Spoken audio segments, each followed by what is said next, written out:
தாய் சொல்லை தட்டாதவர் யாருங்க?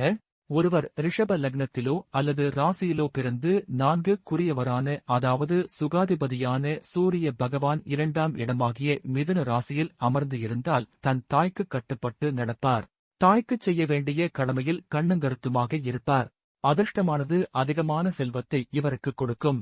பூமா தேவியின் அருள் நிரம்ப உண்டு. நிறைய நீர் சுரக்கும் வயல்கள், கிணறுகளுடன் பூஞ்சோலைகள் பல ஏக்கரில் இவரிடம் இருக்கும். பல வீடுகள், கடைகள், உயர்ந்த கட்டிடங்கள் இவர் பெயரில் இருக்கும். நல்ல வசதியான நிலைமையில் உள்ளவர். செலவாளியும் கூட பெருஞ்செலவுகளுக்கு பணம் தடையின்றி கிடைக்கும். பெரிய செலவு ஒன்று வரும் பொழுது அதற்குரிய பணம் தானே புறப்பட்டு வந்து இவர் முன் நிற்கும்.